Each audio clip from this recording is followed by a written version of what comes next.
Welcome. We are elaborating session trial procedure. We have already been through section 226, which is the first date of hearing, and it is about opening case for prosecution. Let us revisit this clause. When accused appears or is brought before the court in pursuance of a commitment of the case under section 209(9), the prosecutor shall open his case by describing the charge brought against the accused and stating by what evidence he proposes to prove the guilt of the accused.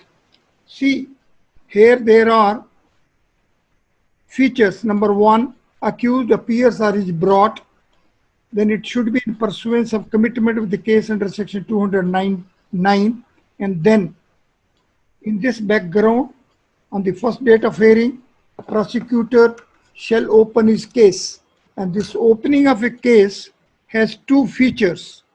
Number one, to describe the charge against the accused, and secondly, to state by what evidence he proposes to prove the guilt.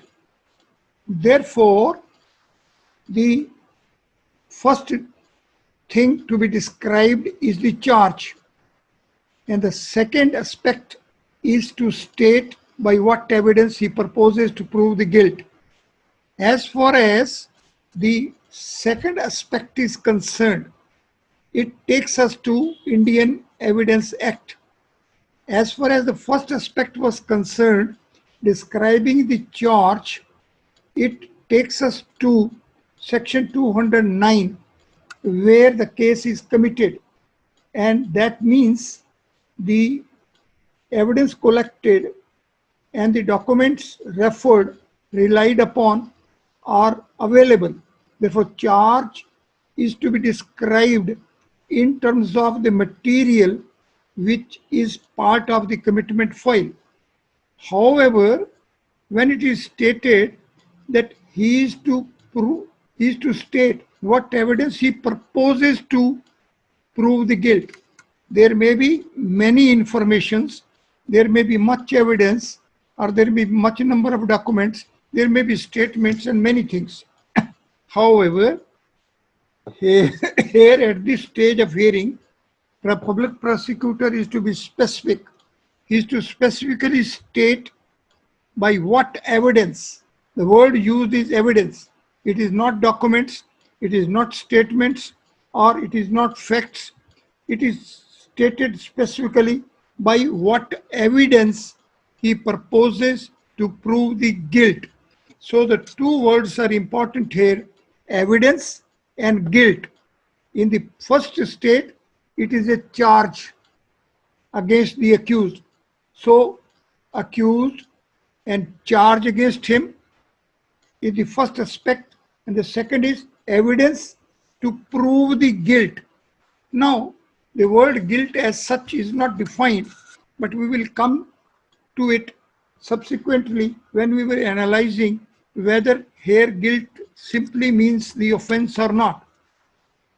Now, today, our focus is to remain upon the statement of the prosecutor as to by what evidence he proposes to prove the guilt. You see, the word evidence as such is defined in Indian Evidence Act. Indian Evidence Act 1872 is one most beautiful legislation. It is the legislation which can be said to be one of the finest draft.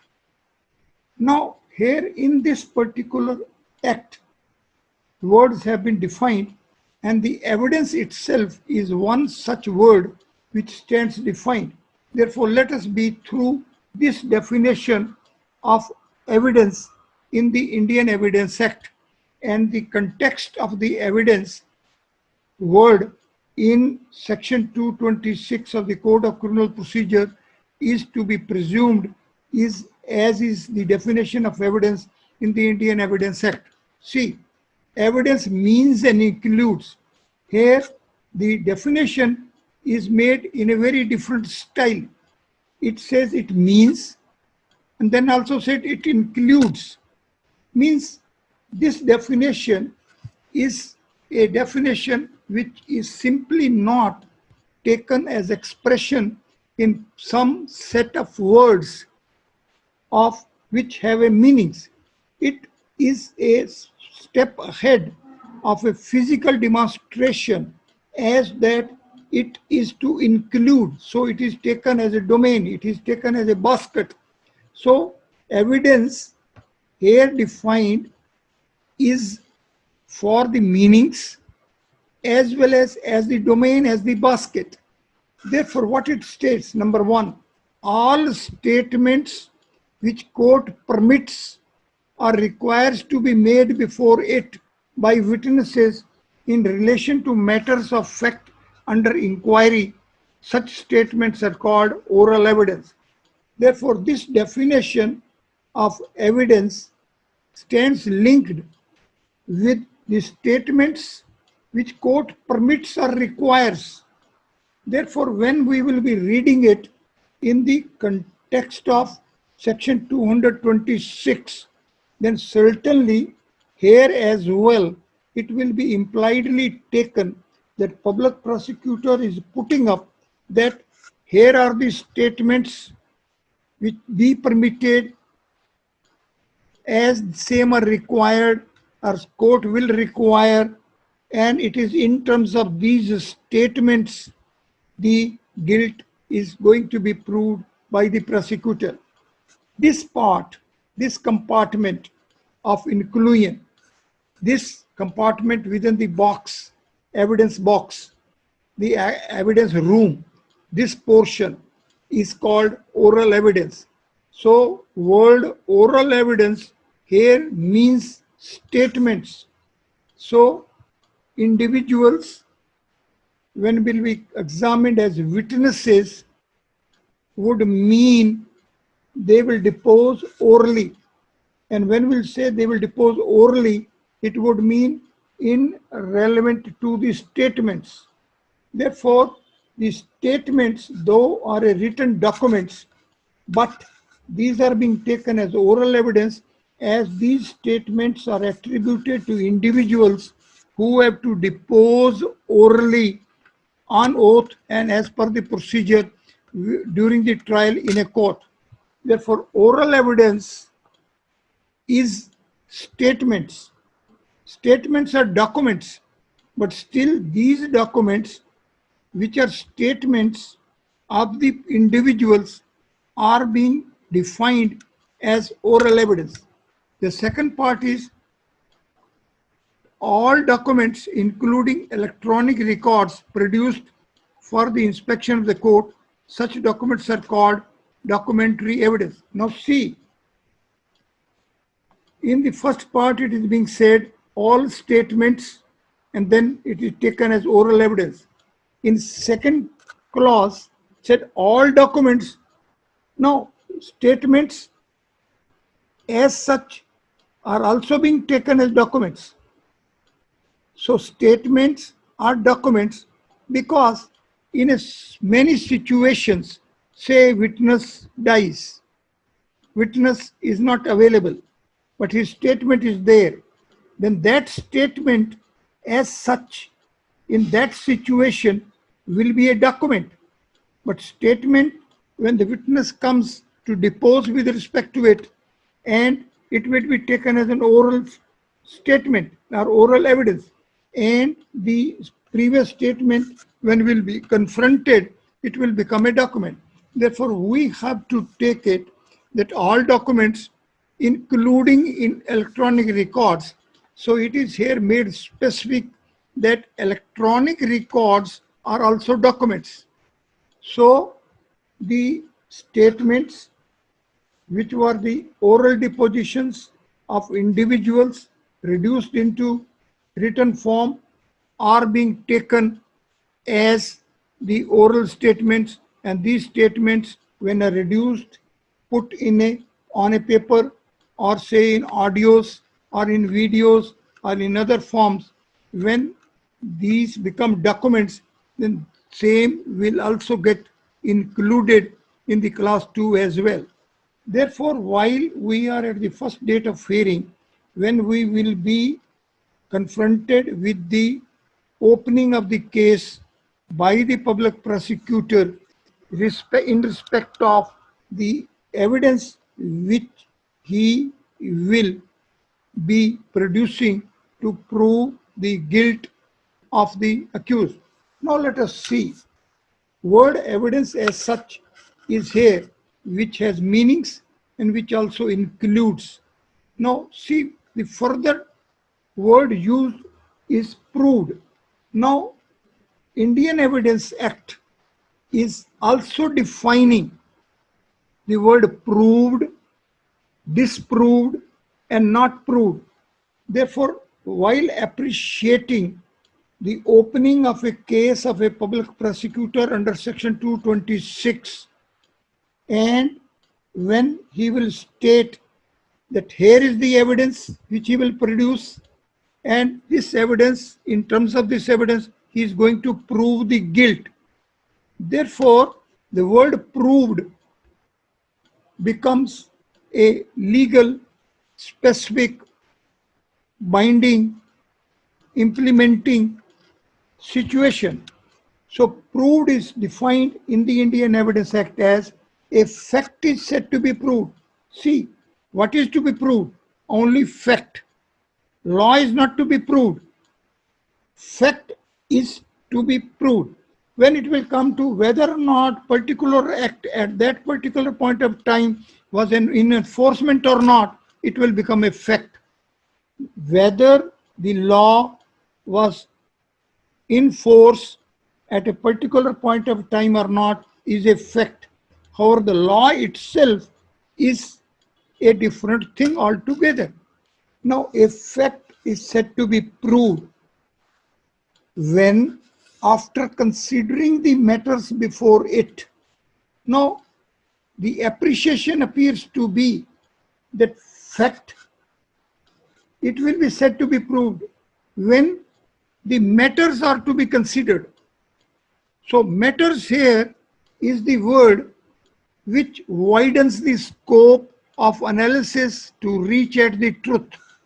So a fact is said to be proved when, after considering the matters before it, court either believes it to exist or considers its existence so probable that a prudent man ought, under the circumstances of the particular case, to act upon the supposition that it exists. Now see, the test is of the belief of the court. Now court is an institution, and institution is presided by an individual. So the test for the individual given is the probable that a prudent man ought. So the test expectations of the law are as of the intelligence maturity of a prudent man. Now, word prudent itself is not defined.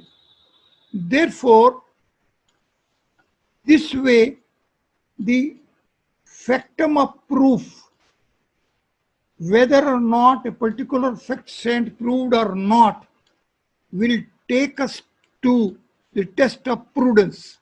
And the test of prudence is to be whether in these circumstances, therefore each fact is to be evaluated in these circumstances. So here we reach to the circumstances. So fact, in what circumstances is being taken by a prudent man, existing or not. So existence of the fact in the particular domain of circumstances as per the prudent man is going to be the ultimate legal yardstick to appreciate the justice to be reached at under our system.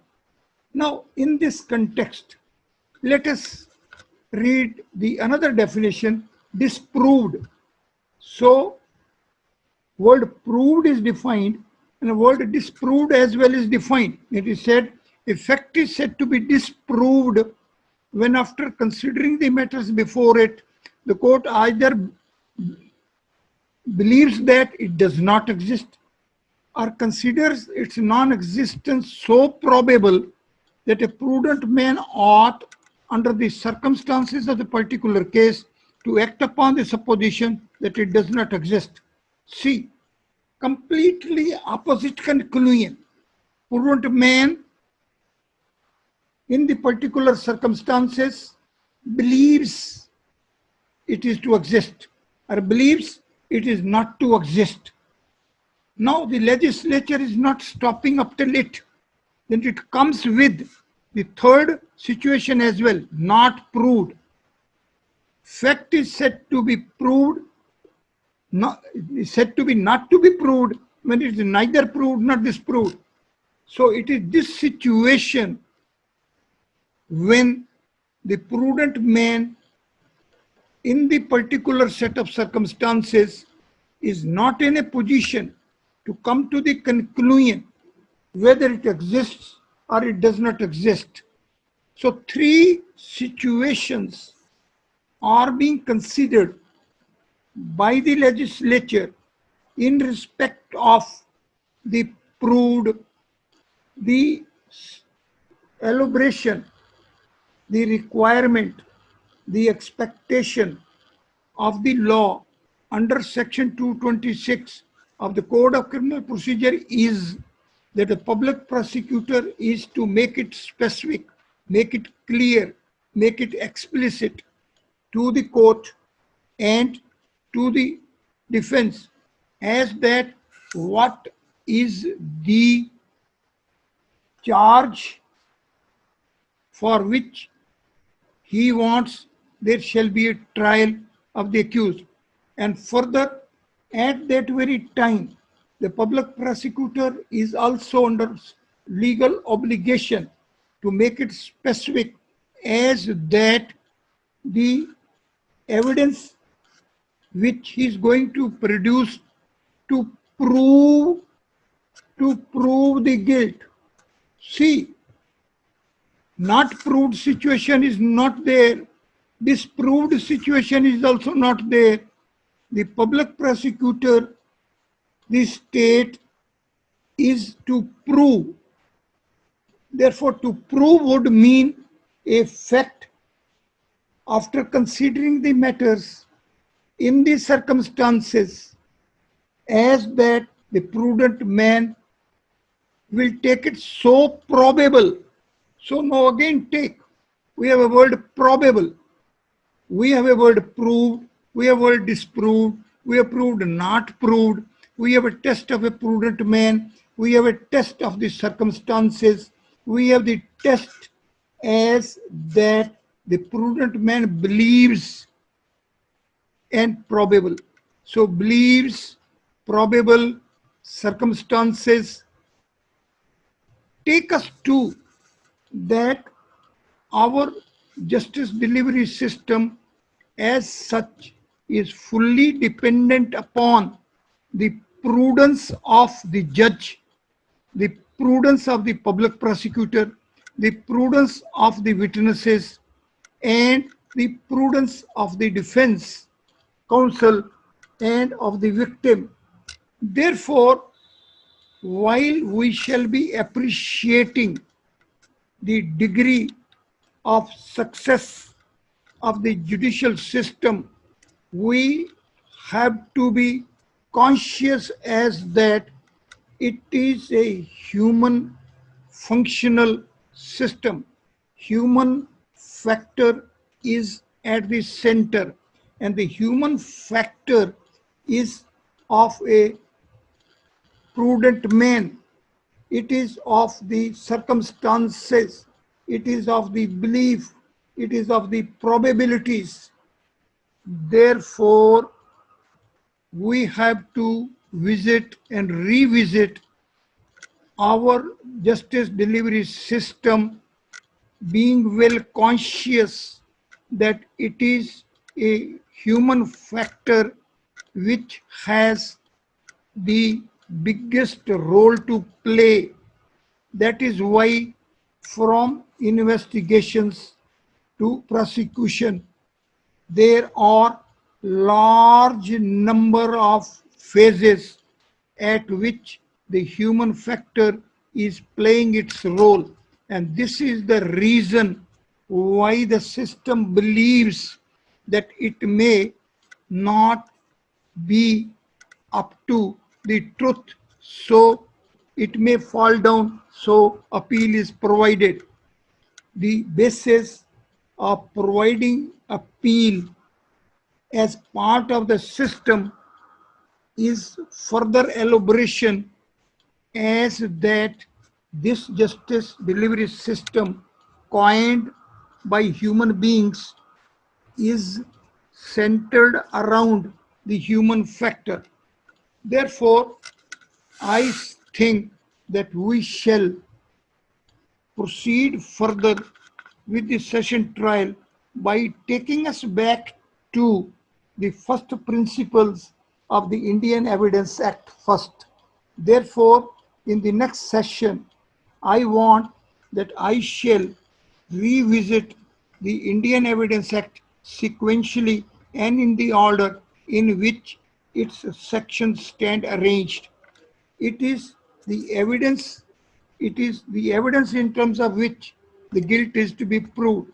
Therefore, the whole success or failure of the system is ultimately will get linked with the evidence. Therefore, first of all, we, the criminal lawyers, shall concentrate more at the Indian Evidence Act.